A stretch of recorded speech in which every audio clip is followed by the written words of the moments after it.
بسم اللہ الرحمن الرحیم۔ السلام علیکم ڈیئر اسٹوڈنٹس، میں محمد عارف اور آپ دیکھ رہے ہیں میرا YouTube channel Arif the educator. Dear students, آج کے اس لیکچر میں ہم Allama Iqbal open university M Ed level کا جو کورس کوڈ ہے 6505 اسلامک سسٹم آف ایجوکیشن کا لیکچر 13 پڑھیں گے، جس کا عنوان ہے اسلامی نظام نصاب، اسلامک سسٹم آف کریکلم۔ اس کا جو سب سے پہلا ہے وہ ہے قرآن، اسلامی نظام تعلیم کا بنیادی نصاب۔ جب اسلام کے بنیادی نصاب کو سمجھنے پر توجہ دی جائے تو لاہ تعلیمات اسلام علم اور تعلیمی عمل کے لیے نظر قرآن پاک پر ٹھہر جاتی ہے۔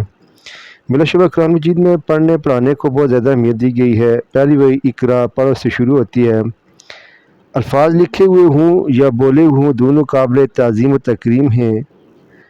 پہلی وحی میں پیغمبر اسلام حضرت محمد صلی اللہ علیہ وسلم کو مخاطب کیا گیا اور اللہ تعالیٰ کے کلام میں فرمایا گیا، جس کا ترجمہ ہے پڑھو اللہ کے نام کے ساتھ جس نے پیدا کیا انسان کو منجمد خون سے، یعنی جمے ہوئے خون سے۔ قرآن حکیم تدبر اور فکر غور کی بنیاد ہے۔ قرآن عربی زبان میں نازل ہوا یہ خدا کا آخری اور مکمل پیغام ہے۔ اسے اللہ تعالیٰ نے جبرائیل امین کے ذریعے حضور رسالت مآب حضرت محمد صلی اللہ علیہ وسلم کے قلب اطہر پر نازل فرمایا۔ قرآن کو الفرقان، کلام اللہ، کتاب نور، ہدا اور ذکر بھی کہا گیا ہے۔ قرآن اسلام کا زندہ معجزہ ہے، یہ مکمل ترین ضابطہ حیات ہے۔ قرآن وہ بنیادی اصول مہیا کرتا ہے جو ایک مسلمان کو کائنات اور فطرت کے مشاہدے کی طرف رہنمائی کرتے ہیں۔ اس طرح وہ اپنے بہت سے سوالوں کے جواب پا لیتا ہے۔ مشاہدہ، مطالعہ تمام علم کی بنیاد ہے، جس سے ماحول اور حالات واقعات کا علم حاصل ہوتا ہے۔ سورۃ البقرہ میں اسی بات کو یوں بیان کیا گیا ہے، بے شک آسمان، نو اور زمین کی پیدائش اور رات اور دن کے آنے جانے میں، ان کشتیوں میں جو سمندر میں تیرتی ہیں، ان میں سے انسانوں کے لیے فائدہ ہے، اور تمام قسم کے چوپاؤں اور ہواؤں کے چلنے میں اور بادلوں میں جو آسمان اور زمین کے درمیان معلق ہوتے ہیں۔ تمام چیزوں میں اللہ کی نشانیاں ہیں ان لوگوں کے لیے جو عقل سے کام لیتے ہیں۔ یہاں یہ بات خاص طور پر قابل ذکر ہے کہ قرآن کیسی خوبصورتی سے علم کی مختلف شاخوں کی طرف رہنمائی کرتا ہے اور انسان کو بار بار تلقین کرتا ہے کہ اپنے ذہن اور شعور کو اگام میں لائیں۔ سورۃ الاعراف میں قرآن پاک کا بیان ہے کہ جو لوگ اپنے حواس و شعور کی صلاحیتیں مثلاً آنکھ، عقل، کان وغیرہ کو استعمال نہیں کرتے، ان کو جہنم میں ڈال دیا جائے گا کیونکہ وہ جانوروں سے بھی بدتر ہیں۔ سورۃ الزمر میں کہا گیا ہے کہ عالم اور جاہل برابر نہیں ہو سکتے۔ قرآن حکیم بنیادی منبع علم ہے۔ اسلام تعلیم کے خاص پہلو پر قرآن کا بطور بنیادی ضابطہ اسلام کے اثر کا ہے۔ اس کے اصول و ضوابط، اخلاقیات، ثقافت، قانون سازی، اقتصادی تنظیم پر قرآن کے وسیع تر اثرات ہیں۔ وحی کے آغاز سے لے کر آج کے دن تک قرآن کا علم کو بنیادی منبع تسلیم کیا گیا ہے۔ اس زندگی کی ہر پہلو کی صورت گری کی ہے، یہاں تک کہ ہر انسان عمل کی درجہ بندی کر دی گئی ہے۔ یہ درجہ بندی فرض ہو، واجب ہو، حرام ہو، مکروہ، مباح وغیرہ کی صورت میں کی گئی ہے، اور ان کو جانے بغیر نیکی کو نہیں پایا جا سکتا۔ بقول باٹھیا، قرآن کے سوا دنیا میں کوئی دوسری کتاب ایسی نہیں ہے جس کی اتنی قابلیت، اتنی زیادہ محنت، اتنے زیادہ وقت اور وسائل کے استعمال میں لا کر اپنی تصدیق کے ساتھ محفوظ کیا گیا ہو۔ قرآن حکیم ابدی نصاب اسلامی نظام کی رہنمائی قرآن پاک اور رسول کریم صلی اللہ علیہ وسلم کی احادیث مبارکہ سے ہوتی ہے، اور اسے بجا طور پر بنی نوع انسان کے لیے مقدس یا خدائی نصاب کہا جا سکتا ہے۔ قرآن پاک عظیم محور ہے جس کے گرد اسلام رواں دواں رہتا ہے۔ مسلمان اس کو حفظ کرتے ہیں، اس کو سمجھتے ہیں اور اس کی قوانین اخذ کرنے کے عمل میں مصروف رہتے ہیں اور احکامات کی پیروی کرتے ہیں۔ دنیا کی کوئی بھی کتاب قرآن پاک کی برابری نہیں کر سکتی۔ قرآن حکیم بطور ابتدائی نصابی کتاب، قرآن کریم کے اولین مخاطب اہل عرب تھے جو عربی خوب جانتے تھے۔ ابتدائی دور کے مسلمانوں کی پہلی نصاب کتاب قرآن کریم تھی۔ یہ نہ صرف الفاظ کے پڑھنے کے لیے استعمال ایک کتاب کا کام دیتا تھا، بلکہ نظریہ حیات کے اصول اور عمل کے لیے اخلاقیات سے بھی آگاہی مہیا کرتا تھا۔ قرآن کریم کے بعد دوسرا منبع علم حدیث نبوی صلی اللہ علیہ وسلم ہے۔ قرآن کریم صلی اللہ علیہ وسلم رسول کریم صلی اللہ علیہ وسلم کے وصال کے بعد جب کوئی اختلاف رائے پیدا ہوتی تو اپنی رائے کی وضاحت کے لیے نبی کریم صلی اللہ علیہ وسلم کے مختلف فرمودات کا ذکر کیا جاتا اور رہنمائی حاصل کی جاتی۔ اس طرح سے علم حدیث کی بنیاد رکھی گئی۔ نبی کریم صلی اللہ علیہ وسلم کے فرمودات کو اصطلاحی زبان میں احادیث نبی کہا جاتا ہے۔ قرآن پاک کے بعد حدیث مبارکہ کو علم کا منبع ہونے کا شرف حاصل ہوا۔ علماء اساتذہ اسلام کو قرآن پاک کے علاوہ حدیث بھی حفظ ہوتی تھی۔ زیادہ حدیث کا حافظ ہونا باعث فضیلت سمجھا جاتا ہے۔ طلباء فاضل سے فاضل معلم جنہیں زیادہ قرآن و حدیث یاد ہوں، علم رکھتے ہوں، ان کی تلاش کرتے اور ان کے علوم سے فیض یاب ہوتے۔ نظریاتی اور عملی تعلیم۔ تعلیمی نصاب کے لحاظ سے عملی اور نظریاتی تعلیم کے ساتھ عملی تربیت کا بھی اہتمام موجود تھا۔ نماز باجماعت، جمعے کی نمازیں، رمضان شریف کے روزے، حج بھی تربیت کا حصہ تھے۔ یہی وہ ذرائع تھے جنہوں نے ابتدائی دور کے مسلمانوں میں اسلامی روح کو استوار و مستحکم بنایا۔ ہر صحت مند انسان کو ملکی دفاع میں حصہ لینا ضروری سمجھا جاتا۔ اس طرح دفاعی عسکری تربیت بھی نصابی تعلیم کا حصہ تھی۔ اس دور کے مسلمانوں کے شاندار عسکری کارناموں کی مثالیں ہماری شاندار تاریخ کا حصہ ہیں۔ عملی نصاب۔ اسلامی نظام تعلیم کے قرآنی نصاب کی بدولت انسان کو ایسی شخصیت کی تعمیر ہوئی جو ڈرائنگ روم میں بند فلاسفر محقق نہیں بنتا بلکہ تخیلات و تفکر کے ساتھ ساتھ عملی زندگی میں بھی بھرپور حصہ لیتا اور نہ صرف اس دنیا کے معاملات کے لیے تیار ہوتا بلکہ اسے دنیا کے ساتھ ساتھ آخرت کے لیے بھی تیار کیا جاتا۔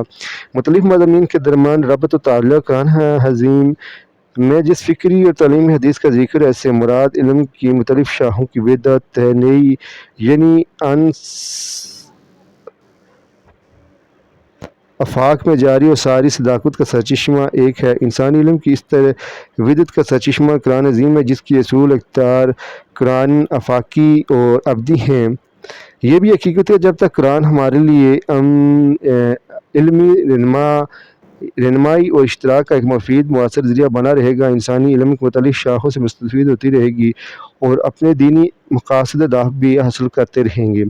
چونکہ تمام نظریاتی، عملی، مذہبی علوم قرآن پاک کی مہیا کردہ وحدت علم کی روشنی سے منور ہوتے ہیں، لہذا مجموعی طور پر تمام علوم جو نظریاتی عملی بنیاد رکھتے ہیں قرآن ہی سے اخذ کیے گئے ہیں۔ یہی وجہ ہے کہ تمام اسلامی ممالک میں تعلیمی اداروں کے ذریعے مسلمانوں کو ان علوم میں تربیت آگہی حاصل ہوتی رہی جن کا تعلق اس دنیا سے تھا اور دوسرے کے لیے مفید تھے۔ یہ ادارے اپنے اعلیٰ نظام کے ساتھ اس وقت تک قائم رہے جب تک مغربی حملہ آوروں نے مسلمان ممالک کو فتح کر کے اپنے نظریات ان پر مسلط نہیں کر دیے تاکہ مسلمانوں کی دولت و محنت کا استحصال کیا جا سکے۔ خیر و شر کا معیار۔ خیر و شر کے معاملے میں مستقل معیار پیمانے کا خدا کا دین ہی ہے۔ جو کچھ دین اسلام میں ہے وہی مطلوبہ پسندیدہ ہے اور جو کچھ دین اسلام کے خلاف ہے وہ غیر مطلوب و غیر پسندیدہ ہے۔ اس لیے تعلیم غیر جانبدار اور یا اقدار سے خالی نہیں ہو سکتی۔ اس ضلع میں مثبت قدریں وہ ہیں جو قرآن کی اصلاح میں معروف ہیں اور منفی قدریں وہ ہیں جن کو قرآن نے منکر کہا ہے۔ پہلا سبق قرآن حکیم اسلامی معاشرے میں بچوں کو تعلیم کا پہلا سبق قرآن پاک سے شروع ہوتا تھا۔ حرف تہجی کے بعد قرآن پاک کے الفاظ کو یاد کروایا جاتا، یاد اور حافظے کے بعد بنیادی دینی عقائد تعلیمات کا علم سکھایا جاتا، عربی بطور زبان پڑھائی جاتی، اس کے بعد طبی سائنسی علم کی تعلیم دی جاتی۔ متن ہو یا مواد کا انتخاب۔ متن اور مواد کا انتخاب ماہر تعلیم علم کے مترادف متبادل کے طور پر استعمال کرتے۔ کچھ ماہرین کہتے ہیں کہ متن مواد حقائق، نظریات، عمومی اصطلاحوں یا علم پر مشتمل ہوتے جو کبھی عنوان یا موضوع سے متعلق ہوں۔ متن کی تعریف آر ہائمن کے مطابق متن ہو یا علم نالج پر مشتمل ہوتا ہے جس میں شامل ہوتے ہوئے حقائق، فیکٹس، تشریحات، ایکسپلینیشن، اصول، پرنسپلز، تعریفات، ڈیفینیشن، ہنرمندیاں، سکلز اور اعمال، پروسیسز، پڑھنا لکھنا، حساب کتابیں، گننا، سنجیدہ سوچ وچار، فیصلہ سازی، رسل رسائل، اقدار، مسئلہ، اچھائی برائی، خوبصورت بدصورت، درست یا غلط وغیرہ۔ انتخاب مواد۔ اہم ترین مرحلہ نصابی عمل کا ایک اہم مرحلہ انتخاب ہے۔ آج کے دور میں یہ ماہرین تعلیم کے لیے فکر مندی کا باعث ہے، خاص طور پر مطلوبہ مقاصد حاصل کرنے کے لیے نصاب بننا ہوا ہے، اس کے لیے ایسے مواد منتخب کرنا جس کے اہداف حاصل ہو سکیں۔ ماہرین کی توجہ مبذول کروائی جاتی ہے۔ انتخاب مواد۔ دو اپروچز۔ متن کو تعلیمی ایمز، گولز اور مقاصد کے مطابق ہونا چاہیے۔ متن کا انتخاب دو انتہائی ایکسٹریم اپروچز کے درمیان گردش کرتا ہے: نفس مضمون پر علمی اپروچ، پروسیس اپروچ۔ عملی یا سبجیکٹ اپروچ، اس نقطۂ نظر سے دیکھنے والے ماہرین کا خیال ہے کہ سبجیکٹ نفس مضمون یا مواد کی قدریں قیمت ہے جس کی وجہ یا جس کی بنیاد انسانی علم ہے جو تعلیمی نظم و ضبط سے ماتون ہو۔ پراسس اپروچ، اس نقطۂ نظر سے دیکھنے والے ماہرین کا خیال ہے کہ حقیقتاً علم پراسس ہی نفس مضمون اور کنٹینٹ اور مواد ہے، اور علم اور ہنر کے فریم ورک پر ڈالا ہوا لباس ہے۔ مواد کا انتخاب بہرحال تصوراتی فکری عمل ہے جو معاشرتی گروہوں جماعتوں کے مخصوص مفادات کا تحفظ کر سکتا ہے۔ سمت اینڈ آل نے مواد متن یا نفس مضمون کے انتخاب کے لیے 5 معیارات مقرر کی ہیں۔